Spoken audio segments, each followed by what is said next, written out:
नमस्कार साथियों, मेरा नाम है अक्षय और आपका स्वागत है दृष्टि आईएएस चैनल की इस नए वीडियो में। आपने अगर हाल ही में हुआ प्रीलिम्स का एग्जाम देखा होगा 2024 का, तो आपने देखा होगा कि उसमें बहुत सारे आसान सवाल मौजूद थे और वो सवाल ऐसा देखने में लग रहे थे कि स्टैटिक पोर्शन से हैं। लेकिन अगर आप उन सवालों के डिटेल में जाएंगे तो आपको पता लगेगा कि वो सवाल केवल स्टैटिक पोर्शन से नहीं थे, बल्कि करंट अफेयर से भी जुड़े हुए थे। तो अगर आपने करंट अफेयर को पढ़ा होता तो आप उन सवालों को आसानी से सॉल्व कर सकते थे। ऐसे में इम्पॉर्टेंट ये हो जाता है कि अब हम अपने एग्जाम की तैयारी के लिए करंट अफेयर और स्टैटिक पोर्शन को इंटीग्रेट करके पढ़ें, यानी कि जो खबरें करंट अफेयर में आ रही हैं उन खबरों के बैकग्राउंड को भी जाना जाए। जब आप इस तरह से पढ़ेंगे तो जाहिर तौर पर आपकी तैयारी और ज़्यादा कॉम्प्रिहेंसिव हो सकेगी। तो इसी को ध्यान में रखते हुए हमने अपना ये नया प्रोग्राम डिज़ाइन किया गया है। जिस नए प्रोग्राम का प्राथमिक उद्देश्य है कि जो करंट की खबरें हैं उनके बैकग्राउंड को आपके सामने पेश किया जा सके। तो इसी नोट के साथ आज की अपनी वीडियो की शुरुआत करते हैं, अपनी सीरीज की पहली वीडियो देखते हैं। तो आज की हमारा जो प्रोग्राम है उस प्रोग्राम का नाम है इकोनॉमी दिस वीक। तो इस वाले प्रोग्राम में बेसिकली हम क्या करेंगे कि एक हफ्ते के दौरान इकोनॉमी की जो भी इंपॉर्टेंट खबरें रही हैं उन खबरों का जो बैकग्राउंड है उसको रिवाइज करेंगे, उसका जो स्टैटिक पोर्शन है उसको रिवाइज करेंगे, ताकि कोई भी सवाल अगर आपके एग्जाम में आए इकोनॉमी को लेकर के, आसपास की कोई खबर आपको देखने को मिले, तो आप आसानी से भले ही ऑप्शंस के माध्यम से भी उस सवाल को सॉल्व कर सकें। तो इसी को ध्यान में रखते हुए इस पूरी सीरीज को हमने तैयार किया है। शुरुआत करते हैं सीरीज की। और तो सबसे पहले हम देखेंगे वीडियो की रूपरेखा कि वीडियो में हम कौन कौन से इंपॉर्टेंट पॉइंट्स पर जो है चर्चा करने वाले हैं। सबसे पहले अगर आप बात करें कौन कौन सी खबरें हमारी जो है डिस्कशन में रहने वाली हैं, तो इसमें पहली जो खबर है वो आपकी चालू खाता यानी कि करंट अकाउंट और पूंजी खाता यानी कि कैपिटल अकाउंट से जुड़ी हुई है।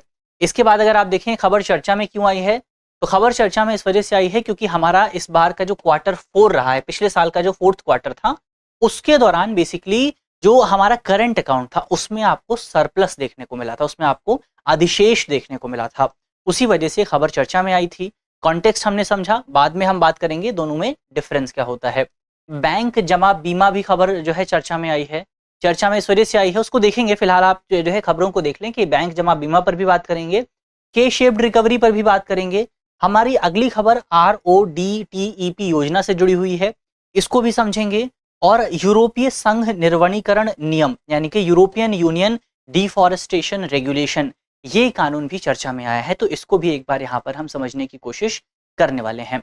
तो ओवरऑल बहुत सारी इंपॉर्टेंट खबरें जो हैं आज के हमारे इस प्रोग्राम में मौजूद हैं। इन सभी खबरों के बैकग्राउंड को हम डिटेल तरीके से समझने वाले हैं। तो चलिए वीडियो की शुरुआत करते हैं और सबसे पहले जो हमारा चालू खाता है और पूंजी खाता है, इन दोनों को समझने की कोशिश करते हैं, इन दोनों के डिफरेंस को समझने की कोशिश करते हैं।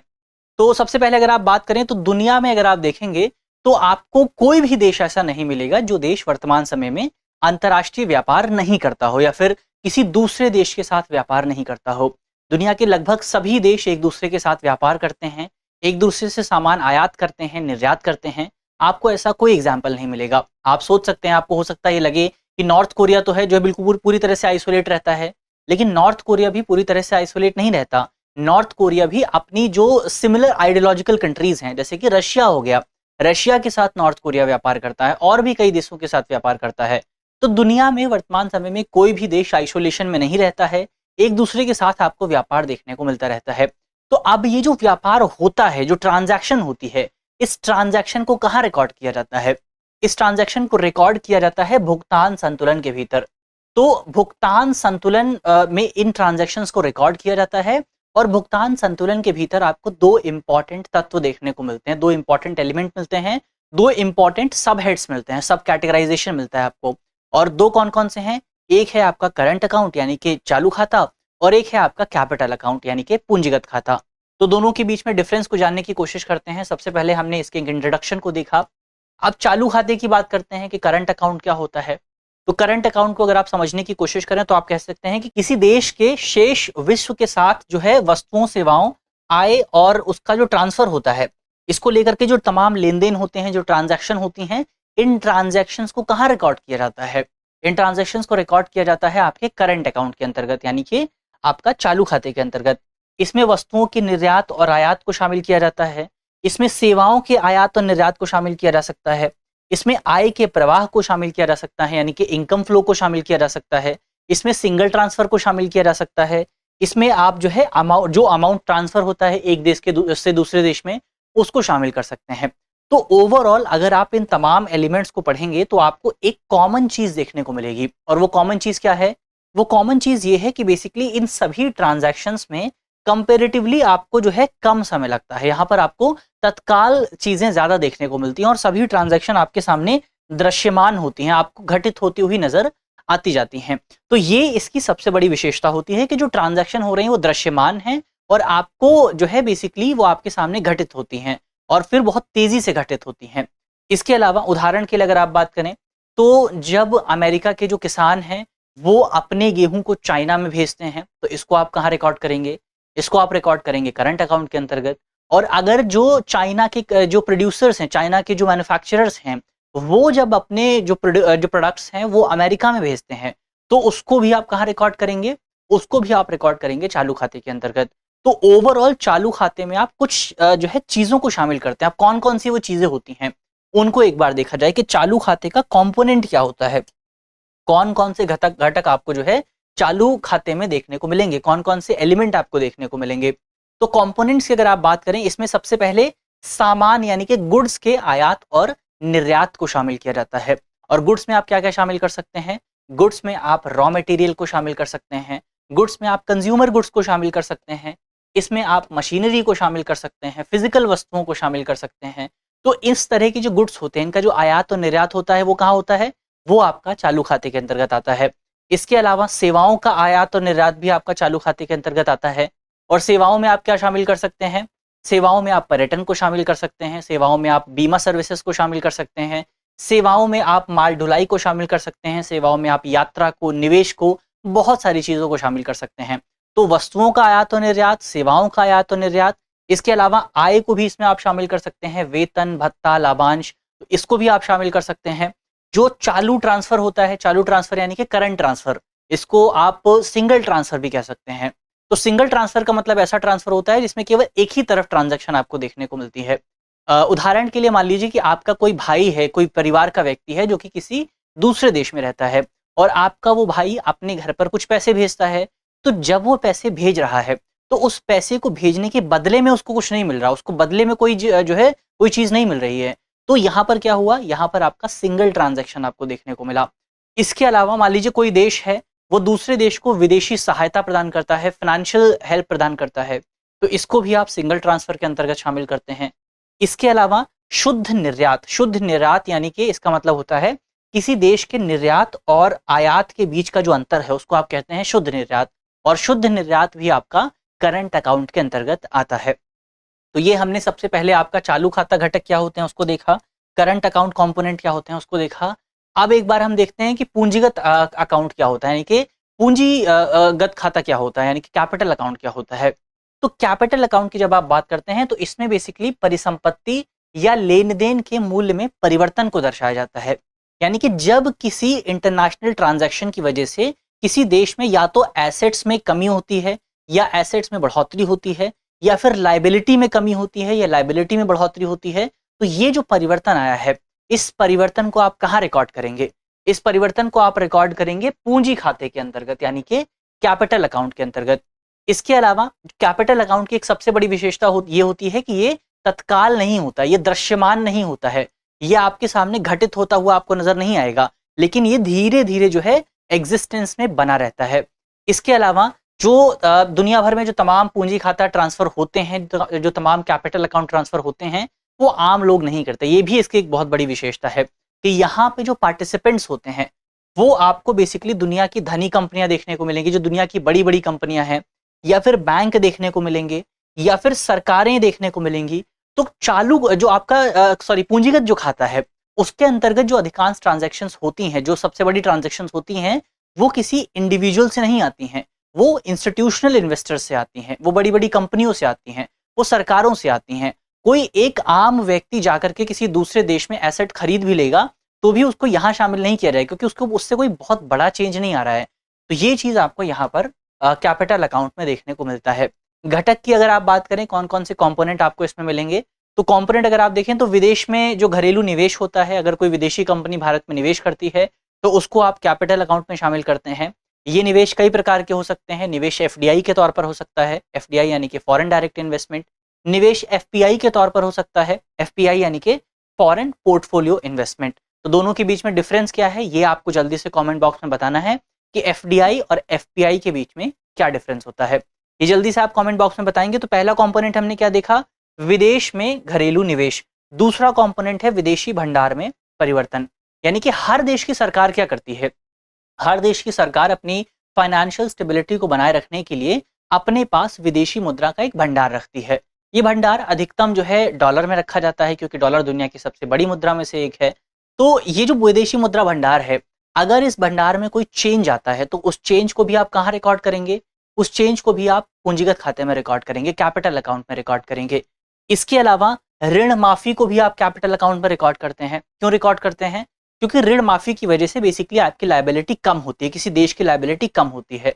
और अगर कोई देश जो है उधार लेता है तो इसकी वजह से क्या हो रहा है, इसकी वजह से लायबिलिटी बढ़ रही है, और लायबिलिटी बढ़ने को भी आप कहाँ रिकॉर्ड करेंगे, उसको भी आप कैपिटल अकाउंट में रिकॉर्ड करेंगे। तो ये हमने आपका चालू खाता क्या होता है, करंट अकाउंट क्या होता है और कैपिटल अकाउंट क्या होता है, दोनों के बीच में डिफरेंस यानी कि अंतर को समझने की कोशिश की। तो पहली खबर यहाँ पर हमारी समाप्त होती है। अब हम बढ़ेंगे अपनी अगली खबर की तरफ, और हमारी जो अगली खबर है वो बैंकों में जो जमा मौजूद होता है, बैंकों में जो डिपॉजिट होता है, उस डिपॉजिट के इंश्योरेंस से जुड़ी हुई है, बीमा से जुड़ी हुई, कि वो किस तरह से होता है।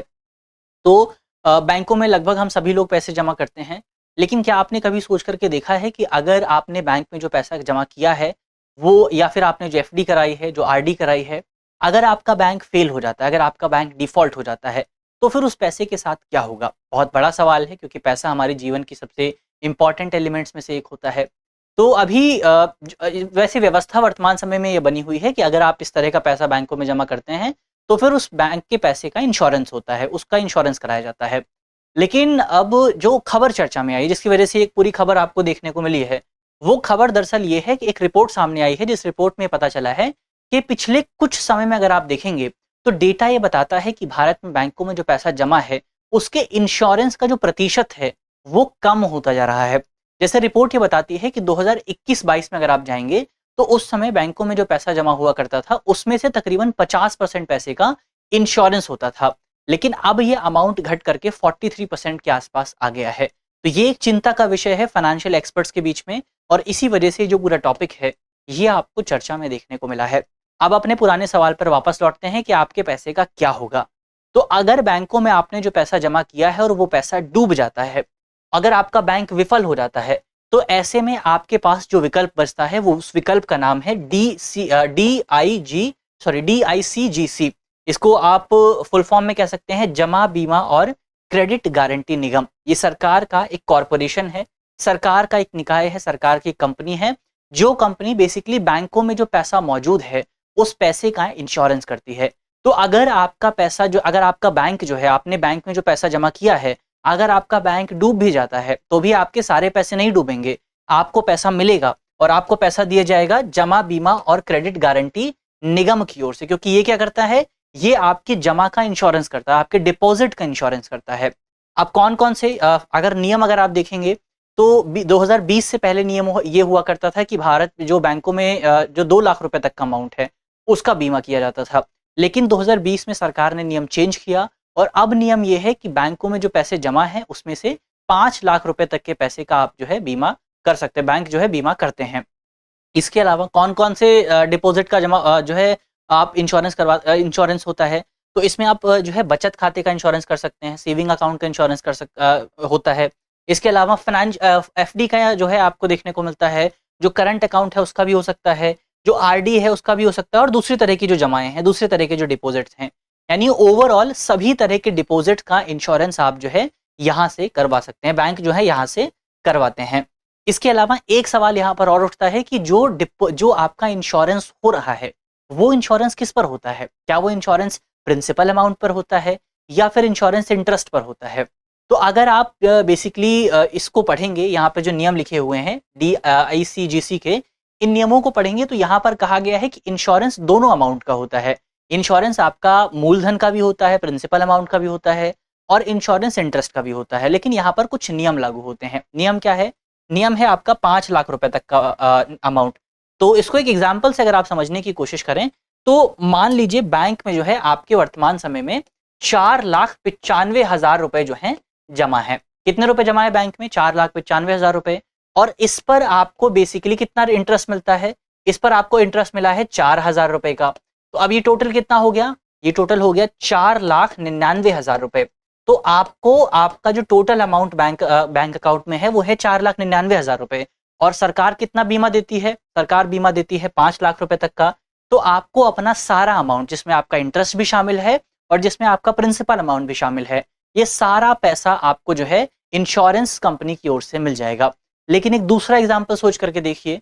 अब आप सोचिए कि आपके बैंक अकाउंट में मान लीजिए 5 लाख रुपए मौजूद थे और इस 5 लाख रुपए पर आपको जो है 10,000 रुपए का इंटरेस्ट मिला था। अब टोटल अमाउंट कितना हो गया आपका? अब टोटल अमाउंट हो गया आपका 5,10,000 रुपए। अब ये जो 5,10,000 रुपए का अमाउंट है ये सरकार की लिमिट से ऊपर चला जाता है। तो ऐसे में आपको केवल 5 लाख रुपए ही मिलेंगे। आप जो है जो 10,000 रुपए आपके बचते हैं, आप उस 10,000 रुपए को सरकार से मांगने का दावा नहीं कर सकते हैं। आप नहीं कह सकते कि सरकार को वो 10,000 रुपए भी वापस करने पड़ेंगे, क्योंकि सरकार ने केवल 5 लाख रुपए तक का बीमा आपको प्रदान किया है। तो इस तरह से आप एग्जाम्पल से समझ सकते हैं। एक चीज यहां पर और है कि अगर मान लीजिए आपने, एक ही व्यक्ति ने अलग अलग बैंकों में 2 अकाउंट खुलवाए हुए हैं, तब क्या स्थिति होगी? तो फिर ऐसी सिचुएशन में दोनों अकाउंट्स के लिए 5-5 लाख रुपए तक की लिमिट रहती है। यानी कि अगर मान लीजिए आपके पहले अकाउंट में जो है 5 लाख रुपए मौजूद थे और दूसरे अकाउंट में भी 5 लाख रुपए मौजूद थे, लेकिन बैंक अलग था, तो ऐसी सिचुएशन में आपको पहले अकाउंट से भी पैसे मिलेंगे और दूसरे अकाउंट से भी पैसे मिलेंगे। तो ये आपके लिए ज्यादा प्रॉफिटेबल सिचुएशन हो सकती है। तो जैसा कि एक कहावत होती है कि हमें अपने जो अंडे हैं वो किसी एक टोकरी में नहीं रखने चाहिए, अलग अलग टोकरी में रखने चाहिए, ताकि अगर एक टोकरी गिर भी जाती है तो हमारे दूसरे अंडे बचे रहें। तो वही सिचुएशन यहाँ पर भी लागू होती है। तो इस तरह से हमने यहाँ पर जो पूरा कॉन्सेप्ट है उसको समझ लिया है। चलिए बढ़ा जाए आगे और बात की जाए अपनी अगली खबर की। तो हमारी जो अगली खबर है वो बेसिकली आपका के शेप्ड रिकवरी को लेकर के है। के शेप्ड रिकवरी की बात करें तो ये खबर दरअसल इस वजह से चर्चा में आई है क्योंकि अभी एक आर्टिकल पब्लिश हुआ था, जिस आर्टिकल में ये कहा गया था कि भारत में जो इन्फ्लेशन की सिचुएशन है, यानी कि मुद्रास्फीति की जो सिचुएशन है, उस सिचुएशन में आपको के शेप्ड कर्व देखने को मिल रहा है। लेकिन मुद्रास्फीति की सिचुएशन में के शेप्ड कर्व किस तरह से देखने को मिल रहा है, वो समझने से पहले आपको ये भी समझना होगा कि के शेप्ड कर्व का मतलब क्या होता है और ट्रेडिशनली जो इसको इस्तेमाल किया जाता रहा है के शेप्ड रिकवरी के कॉन्टेक्स्ट में, वो क्या होता है। तो के शेप्ड रिकवरी को अगर आप समझने की कोशिश करें तो यहां पर आप कह सकते हैं के कैसा दिखता है आपको? के आपको इस तरह का कुछ दिखाई देता है। अब के शेप्ड रिकवरी में होता क्या है? के शेप्ड रिकवरी में बेसिकली ये होता है कि आपकी इकोनॉमी के कुछ सेक्टर तो ऊपर जाते हैं और फिर आपकी इकोनॉमी के कुछ सेक्टर नीचे जा रहे हैं, और ये दोनों एक ही साथ हो रहा है। कुछ सेक्टर ऊपर जा रहे हैं और कुछ सेक्टर नीचे जा रहे हैं, जैसा कि हमें कोविड-19 महामारी के बाद देखने को मिला था। तो अगर आप इस ग्राफ पर देखेंगे तो ये ग्राफ क्या है? दुनिया की कोविड रिकवरी का ग्राफ यहां पर आपको नजर आएगा। दुनिया के अलग अलग जो सेक्टर्स थे उनकी रिकवरी का ग्राफ यहां पर आपको नजर आएगा। या कोविड-19 के दौरान क्या सिचुएशन थी, तो सबसे पहले यहां पर अगर आप देखेंगे पूरे ग्राफ को आप 3 हिस्सों में डिवाइड कर सकते हैं। सबसे पहला हिस्सा है बेसिकली कोविड-19 से पहले की सिचुएशन। अब कोविड-19 से पहले क्या हो रहा था? सभी सेक्टर एक साथ विकास कर रहे थे, सभी सेक्टर्स में हमें डेवलपमेंट देखने को मिल रहा था। उसके बाद बारी आती है कोविड-19 की महामारी।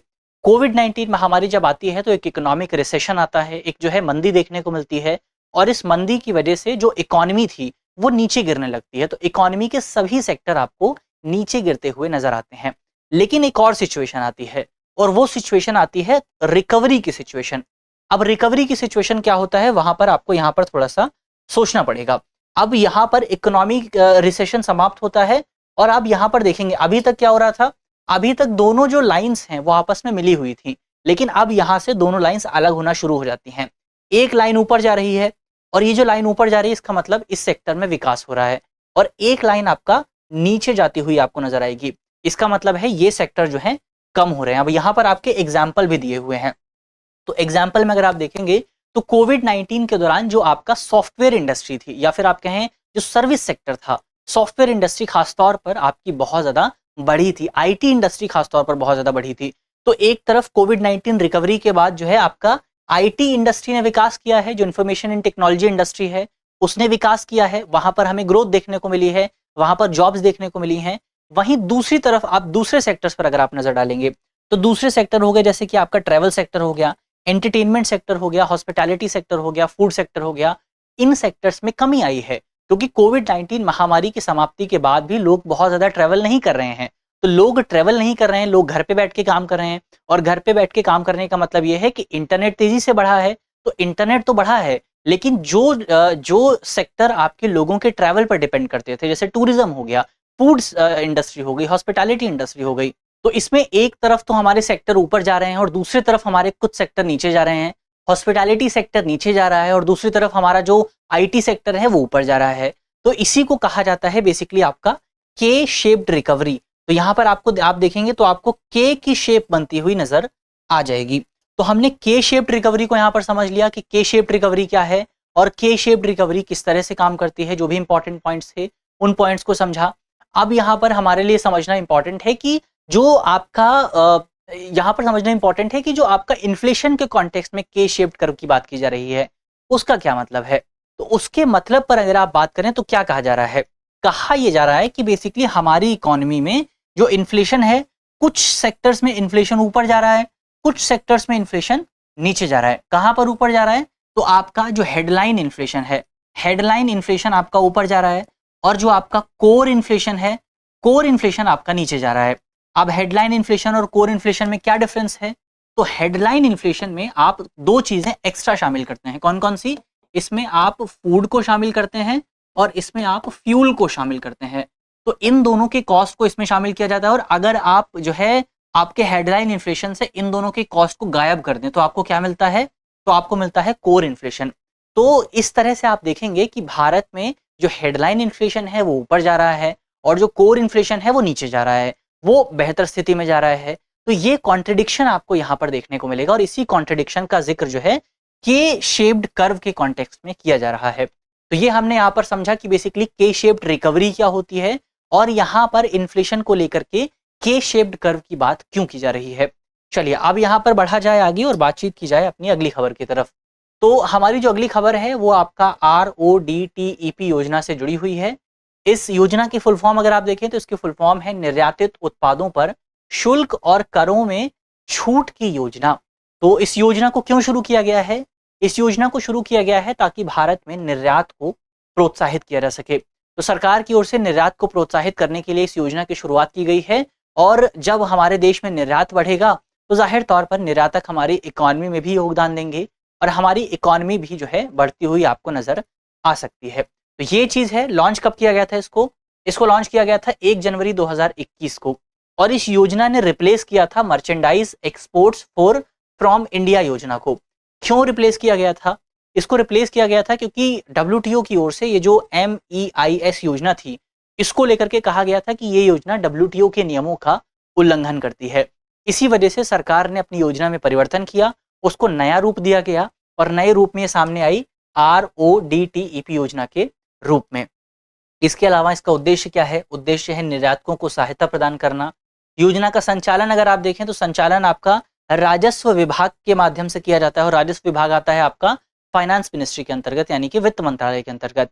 इसके अलावा योजना का क्रियान्वयन किस तरह से होता है, इम्प्लीमेंटेशन कैसे होता है, अगर वो आप देखें तो इस योजना के तहत जो छूट दी जाती है वो निर्यातकों के FOB की फुल फॉर्म है frat on board. Frat on board का जो मूल्य होता है उसके स्वीकृत प्रतिशत के आधार पर बेसिकली छूट यहाँ पर निर्यातकों को दी जाती है। अब यहाँ पर जो एक इंपॉर्टेंट कॉन्सेप्ट आता है वो है फ्रैट ऑन बोर्ड का कॉन्सेप्ट। तो फ्रैट ऑन बोर्ड का क्या मतलब है, एक बार इसको भी समझ लेते हैं। तो फ्रैट ऑन बोर्ड बेसिकली आपका आपूर्ति श्रृंखला में जो आपकी सप्लाई चेन होती है उसमें वो बिंदु होता है जहां पर जो आपका बायर है या फिर जो सेलर है वो गुड्स की ओनरशिप एक्सेप्ट करता है, और ओनरशिप के साथ साथ उससे जो जोखिम जुड़े हुए हैं उन जोखिम्स को भी एक्सेप्ट करता है, उनके लिए रिस्पॉन्सिबिलिटी लेता है। अब जो आपका फ्रैट ऑन बोर्ड है ये दो तरह के हो सकते हैं, इसके दो टाइप्स आपको देखने को मिलेंगे। सबसे पहला टाइप है इसमें FAO ओरिजिन यानी कि फ्रैट ऑन बोर्ड ओरिजिन, और दूसरा टाइप होता है frat on board destination. Frat on board origin क्या होता है, फ्रैट ऑन बोर्ड ओरिजिन वो सिचुएशन है जहां पर जो आपका खरीदार है, जो बायर है, खरीदार शिपमेंट बिंदु पर माल का स्वामित्व और संबंधित जोखिम को स्वीकार कर लेता है। यानी कि थोड़ा सा उदाहरण लेकर के इसको समझिए कि मान लीजिए आप जो है कंट्री ए में रहते हैं और आपका एक साथी कंट्री बी में रहता है। अब आप जो है इसको कुछ माल भेजना चाहते हैं, मान लीजिए आप व्यापार कर रहे हैं आपस में, आप जो है बी को माल भेजना चाहते हैं। अब अगर आप जो है इस सिचुएशन की बात करते हैं, FAO ओरिजिन सिचुएशन की बात करते हैं, तो इसमें क्या होगा, यहाँ पर जो आपका शिपमेंट बिंदु है, शिपमेंट पॉइंट जो है, यानी कि जहां से माल को शिप किया जाना है, वहीं पर उसी जगह पर जो आपका बायर है वो अपनी रिस्पॉन्सिबिलिटी ले लेगा, वो अपनी ओनरशिप ले लेगा, और फिर उसके बाद ट्रैवल के दौरान उस माल को जो भी नुकसान होता है वो नुकसान आपका नहीं होगा, वो नुकसान आपके बायर का होगा, क्योंकि बायर ने रिस्पॉन्सिबिलिटी कहां पर ली है, रिस्पॉन्सिबिलिटी ली गई है आपका FAO ओरिजिन पर। अब इसी का उल्टा कॉन्सेप्ट भी होता है, और उल्टा कॉन्सेप्ट है FAO डेस्टिनेशन का। तो इस डेस्टिनेशन वाले कॉन्सेप्ट में जो आपका विक्रेता है, यानी कि जो सेलर है, वो सेलर जो माल का स्वामित्व है और जो ट्रांजिशन के दौरान जो नुकसान होता है उसको अपने पास तक बरकरार रखता है, जब तक कि वो माल जो है आपका जो बायर है उस वहां तक नहीं पहुंच जाता। अब इसी उदाहरण को लीजिए, मान लीजिए आप जो है एक देश में रहते हैं, देश ए, और यहां से आप देश बी में माल भेजना चाहते हैं अपने दोस्त को। तो अगर आप FAO डेस्टिनेशन को फॉलो करते हैं, इस कॉन्सेप्ट का इस्तेमाल करते हैं, तो आप क्या कहेंगे, आप ये कहेंगे कि हमारा माल जो यहां से जा रहा है, इसमें अगर रास्ते में कोई भी नुकसान होता है तो वो नुकसान आपका नहीं होगा, वो नुकसान मेरा होगा, वो नुकसान एज अ सेलर मैं एक्सेप्ट करूंगा। तो FAO डेस्टिनेशन में आप जो है सेलर के तौर पर नुकसान को एक्सेप्ट करते हैं, और FAO ओरिजिन में आपका जो बायर है वो नुकसान को एक्सेप्ट करता है। तो ये हमने बेसिकली फ्रैट ऑन बोर्ड का कॉन्सेप्ट क्या था उसको समझा। बढ़ा जाए आगे और बातचीत की जाए अपनी अगली खबर की। तो हमारी जो अगली खबर है वो आपका यूरोपीय संघ निर्वनीकरण नियम से जुड़ी हुई है, जिसको इंग्लिश में आप कह सकते हैं यूरोपियन यूनियन डिफॉरेस्टेशन रेगुलेशन। तो खबर चर्चा में दरअसल इस वजह से आई है क्योंकि जो पिछले कुछ समय में एक रिपोर्ट सामने आई थी जहां पर ये बताया गया था कि यूरोप में भारत की जो कॉफी की मांग है, यूरोप के जो ट्रेडर्स हैं उनके बीच में भारत की जो कॉफी की मांग है वो बहुत बढ़ गई है। क्यों बढ़ गई है? बढ़ इस वजह से गई है क्योंकि अगर यूरोप में ये नियम लागू हो जाता है तो इस नियम के लागू होने की वजह से भारत से कॉफी मंगाना उनके लिए बहुत ज्यादा मुश्किल हो जाएगा, जिसकी वजह से वो अभी से ही कॉफी का स्टॉक बनाना शुरू कर चुके हैं। अब हमें इस पूरे खबर के बैकग्राउंड को समझने के लिए हमें बेसिकली ये जो नियम है, ये जो आपका रेगुलेशन है, इसके बारे में समझना होगा। ये है क्या? ये बेसिकली आपका यूरोपीय संघ द्वारा पेश की गई एक योजना है, वनों की कटाई को रोकने के लिए एक योजना है, यानी कि डिफॉरेस्टेशन को रोकने के लिए एक योजना है। लक्ष्य क्या है इसका? इसका लक्ष्य है वनों की कटाई के मुद्दे को संबोधित करना और वैश्विक आपूर्ति श्रृंखला में सस्टेनेबल डेवलपमेंट को बढ़ावा देना। क्या किया जाएगा इसमें? इसमें बेसिकली आपका इस विनियमन में मांस हो गया, चमड़े की खाल हो गई, लकड़ी के फर्नीचर हो गए, कागज हो गए, कॉफी हो गए, इन सभी उत्पादों की एक विस्तृत श्रृंखला यहाँ पर शामिल की गई। बहुत सारे उत्पाद जो है आपको इस पूरे नियम में देखने को मिल जाएंगे। अब नियम कहता क्या है, इसका वर्किंग प्रोसेस क्या है, कार्यप्रणाली क्या है? तो ये नियम जो है ये आपका यूरोपीय संघ की कंपनियों पर भी लागू होगा और जो नॉन यूरोपियन कंपनियां हैं उन पर भी लागू होगा। सबसे पहले बात करते हैं कि इस नियम की वजह से यूरोपियन कंपनी के ऊपर क्या नियम आ सकते हैं, क्या रूल्स लग सकते हैं। तो यूरोपियन कंपनी की अगर आप बात करें तो जो कंपनियां यूरोप संघ आधारित हैं, यानी कि जो EU आधारित कंपनियां हैं, वो उन कंपनियों को ये सुनिश्चित करना होगा कि उनके उत्पाद जो हैं वो वनों की कटाई, जैव विविधता को नुकसान और मानवाधिकार शोषण से मुक्त हैं। यानी कि उनका जो उत्पाद है उस उत्पाद को बनाने में ना तो वनों की कटाई की गई है, ना तो बायोडाइवर्सिटी को नुकसान हुआ है और ना ही मानवाधिकारों का कोई उल्लंघन हुआ है। ये उन कंपनियों को सुनिश्चित करना होगा। ये नियम किसके लिए है? ये नियम है आपका यूरोपियन यूनियन की कंपनियों के लिए। अब दूसरी तरफ आती हैं वो कंपनियां जो कि यूरोपियन यूनियन में नहीं है, जो कि दुनिया के दूसरे देशों में काम करती हैं। उनके लिए नियम ये डिसाइड किया गया है कि जो EU के निर्यातक हैं उनको ये प्रमाणित करना होगा, यानी कि जो लोग यूरोपियन यूनियन में अपने माल को बेचने आ रहे हैं उनको ये सर्टिफाई करना होगा कि उनके उत्पादों का जो उत्पादन है, यानी कि जो प्रोडक्ट बना है उसका प्रोडक्शन बेसिकली 31 दिसंबर 2020 के बाद वनों की कटाई वाली भूमि पर नहीं किया गया है। यानी कि उनको ये सर्टिफाई करना होगा, उनको ये सिद्ध करना होगा कि उनका जो प्रोडक्ट बना है वो ऐसी जगह पर बना है जहां पर वनों की कटाई नहीं की गई है, और अगर वनों की कटाई हुई भी है तो वो वनों की कटाई 31 दिसंबर 2020 से पहले हुई है। अगर वनों की कटाई 31 दिसंबर 2020 के बाद हुई है तो यूरोपियन यूनियन उन प्रोडक्ट्स को स्वीकार नहीं करेगा। ये बड़ा नुकसान यहाँ पर आपको देखने को मिल सकता है। अब भारत पर अगर आप प्रभावों की बात करें तो भारत द्वारा जो है यूरोपियन संघ को, यूरोपीय संघ को बहुत ज्यादा निर्यात किया जाता है। जिसकी जो टोटल वैल्यू है वो लगभग आपका 1.3 बिलियन डॉलर के आसपास है। और अगर ये नियम लागू होता है तो उसकी वजह से भारत पर आपको जो है प्रभाव देखने को मिल सकता है। भारत बहुत सारी चीज़ें निर्यात करता है, इसमें आपका कॉफ़ी शामिल है, इसमें आपका चमड़े की खाल शामिल है, इसमें कागज़ शामिल है, इसमें आपका लकड़ी के फर्नीचर शामिल हैं। और इस तरह के जो उत्पाद हैं उनको सख्त जांच का सामना करना पड़ सकता है। तो उनको इस तरह की जांच का सामना करना पड़ेगा कि उनको बनाने में किसी पेड़ को तो नहीं काटा गया है, किसी ऐसी जगह पर डिफॉरेस्टेशन तो नहीं हुआ है जिसकी वजह से बायोडाइवर्सिटी को नुकसान हुआ हो या फिर मानव अधिकारों का उल्लंघन हुआ हो। इसके अलावा कॉफ़ी जो है वो यूरोपीय संघ को भारत के सबसे प्रमुख निर्यातों में से एक है, यानी कि भारत जो है यूरोपीय संघ को बहुत बड़े लेवल पर कॉफ़ी का निर्यात करता है। तो ऐसे में अगर ये नियम लागू होता है तो कॉफ़ी के निर्यात पर बहुत ज़्यादा प्रभाव आपको देखने को मिल सकता है। तो ये बेसिकली यहाँ पर हमने इस पूरे नियम को विस्तार से समझने की कोशिश की। अब यहाँ पर हमारा जो तमाम खबरें थी वो समाप्त होती हैं। अब हमारा जो अगला सेगमेंट है उसमें हमने जिन खबरों पर बात की है उन खबरों से जुड़े सवालों पर चर्चा करेंगे। तो आज के सवालों को अगर आप देखें, आज के कौन-कौन से सवाल हैं हमारे, तो हमारा पहला सवाल है कि निम्नलिखित में से कौन-सा चालू खाते का हिस्सा नहीं है, करंट अकाउंट का हिस्सा नहीं है। हमारे ऑप्शन है, ऑप्शन ए वस्तुओं और सेवाओं का आयात, ऑप्शन बी वस्तुओं और सेवाओं का निर्यात, ऑप्शन सी विदेशी संस्थागत निवेश यानी कि इसको आप इंग्लिश में कह सकते हैं FPI, foreign foreign portfolio investment. तो इसको आप एफपीआई कह सकते हैं। इसके अलावा चालू ट्रांसफर या फिर सिंगल ट्रांसफर। तो इसका जवाब आपको कमेंट बॉक्स में बताना है। अगला हमारा सवाल है, जमा बीमा और क्रेडिट गारंटी निगम द्वारा कितने रुपए तक का जमा प्रदान किया जाता है। हमारे ऑप्शन है कितने रुपए तक का बीमा प्रदान किया जाता है। हमारे ऑप्शन है, ऑप्शन ए 2 लाख रुपए, ऑप्शन सी 3 लाख रुपए, ऑप्शन सी 4 लाख रुपए या फिर ऑप्शन डी 5 लाख रुपए। तो इसका जवाब भी आपको कमेंट में देना है। अगला सवाल अगर आप देखें, अगला सवाल है कि निम्नलिखित कथनों पर हमें विचार करना है। हमारा पहला कथन है कि के शेप्ड रिकवरी के तहत सभी क्षेत्रों का एक साथ विकास होता है। हमारा दूसरा कथन है कि दुनिया भर में कोविड-19 के बाद के शेप्ड रिकवरी देखने को मिली है। अब हमें बताना है कि उपरोक्त में से कौन सा से कथन जो है सही है या फिर सही है। ऑप्शंस की अगर आप बात करें तो हमारा पहला ऑप्शन है ऑप्शन ए केवल 1, ऑप्शन बी केवल 2, ऑप्शन सी 1 और 2 दोनों या फिर ऑप्शन डी ना तो 1 और ना ही 2। तो इसका जवाब भी आप जल्दी से कमेंट बॉक्स में देंगे।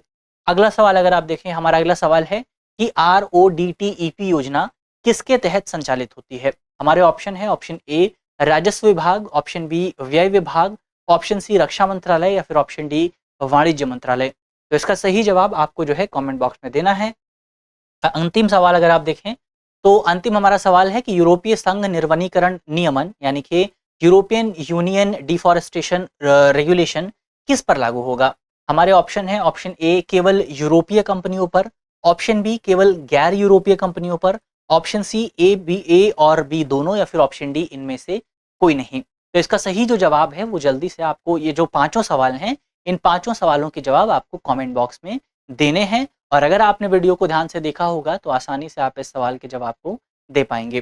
तो मुझे उम्मीद है कि वीडियो जो हमारी है ये आपको पसंद आई होगी, हमारी सीरीज भी आपको पसंद आएगी।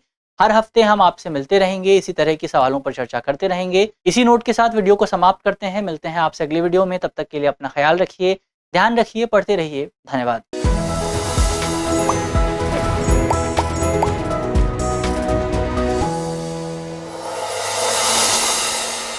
डियर व्यूअर्स, अपने एग्जाम की तैयारी को और बेहतर करने के लिए हमारे चैनल को लाइक, शेयर और सब्सक्राइब करना न भूलें।